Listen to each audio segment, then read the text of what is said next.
Welcome back to Boccaccio and Wigs. This is part one of our reading of the Decameron. We're going to start with the preface on page 3 of this edition. And the preface and the introduction that follow are actually in the voice of Boccaccio himself. He is our narrator. And it creates this storytelling structure of stories within stories within stories. And that particular framework is the same thing that Chaucer used when he wrote the Canterbury Tales. So Chaucer actually kind of copied Boccaccio. So this is like the original. And actually, I think A Knight's Tale, one of Chaucer's kind of most famous stories, is borrowed directly from the Decameron. Now, why am I into medieval literature? Hopefully you will see in my reading of this.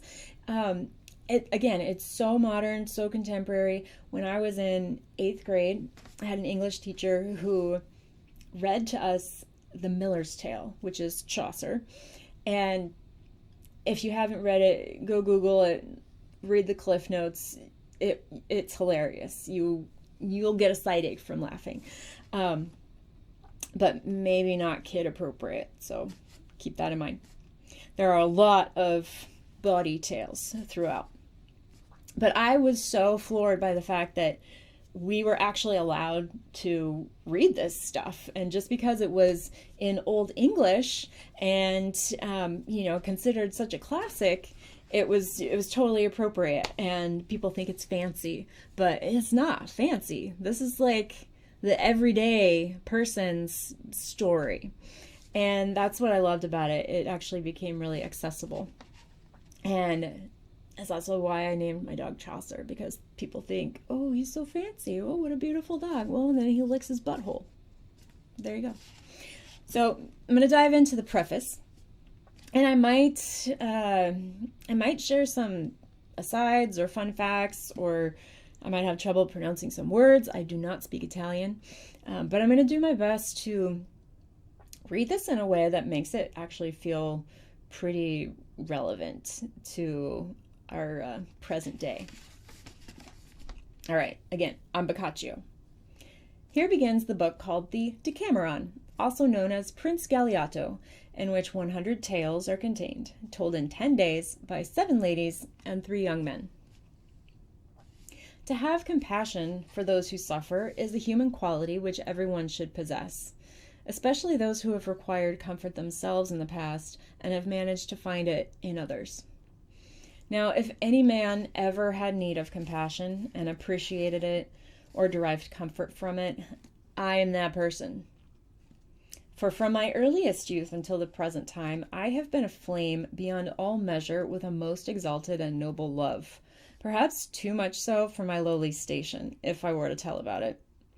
And even though those judicious people who knew about my love praised me and held me in high regard because of it, it was nevertheless still extremely difficult to bear.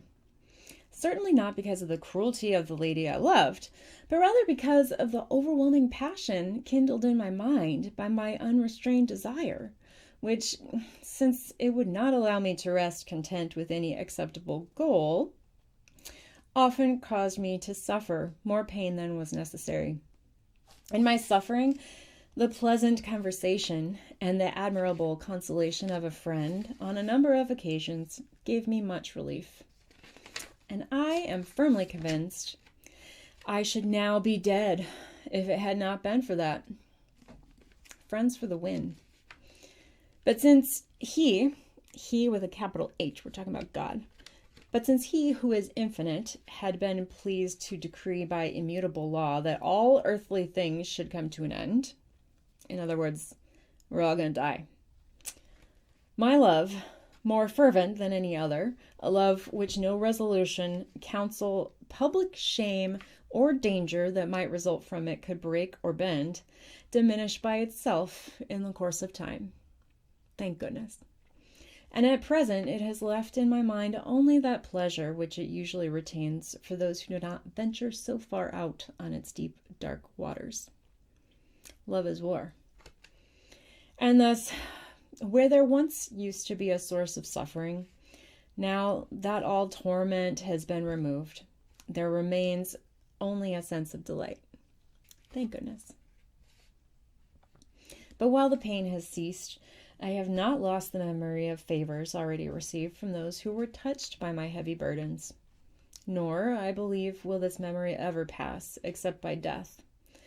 And because it is my feeling that gratitude is the most praiseworthy of all qualities, and that its opposite the most worthy of reproach, in order not to appear ungrateful, I have promised myself to use my limited talents in doing whatever possible, now that I am able to say I am free of love, in exchange for what I have received. He's paying it forward. If not to repay with consolation those who helped me, since their intelligence and their good fortune will perhaps make this unnecessary, they're doing fine, then at least to assist those who may be in need of it. And however slight my support, or if you prefer comfort, may be to those in need, nevertheless, I believe it should still be available where the need is greatest.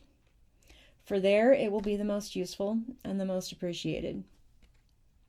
And who will deny that such comfort, no matter how insufficient, is more fittingly bestowed on charming ladies than on men? Do go on, Boccaccio.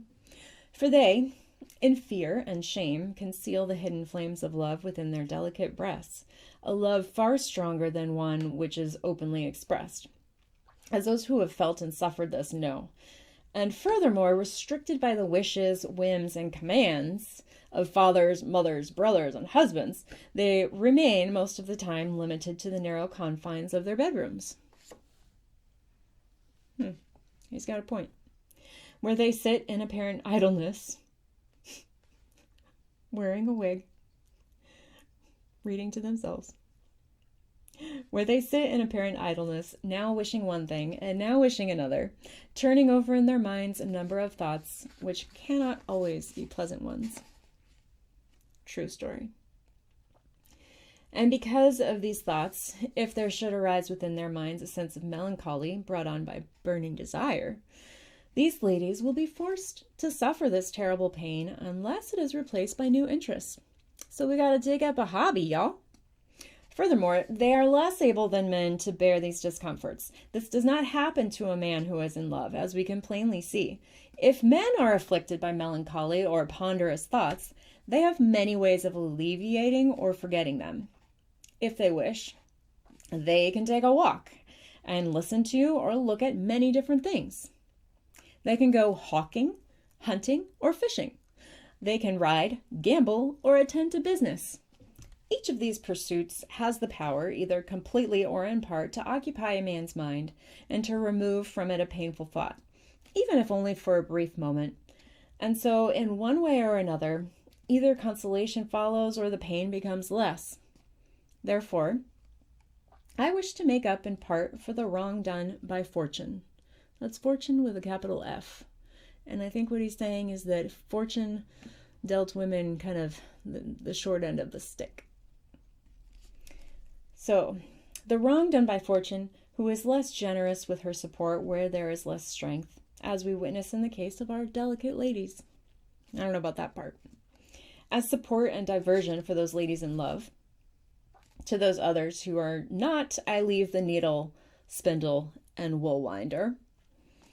I intend to tell 100 stories, or fables, or parables, or histories, or whatever you wish to call them, as they were told in 10 days, as will become quite evident, by the worthy group of 7 ladies and 3 young men who came together during the time of the plague, which just recently took so many lives. And I shall also include several songs sung for their delight by these same ladies. These stories will contain a number of different cases of love, both bitter and sweet, as well as other exciting adventures taken from the modern and ancient times. In reading them, the ladies just mentioned will perhaps derive from the delightful things that happen in these tales both pleasure and useful counsel, inasmuch as they will recognize what should be avoided and what should be sought after. This, I believe, can only result in putting an end to their melancholy. And should this happen, and may God grant that it does, Let them thank love, with a capital L, for it, who in freeing me from his bonds has given me the power to attend to their pleasure.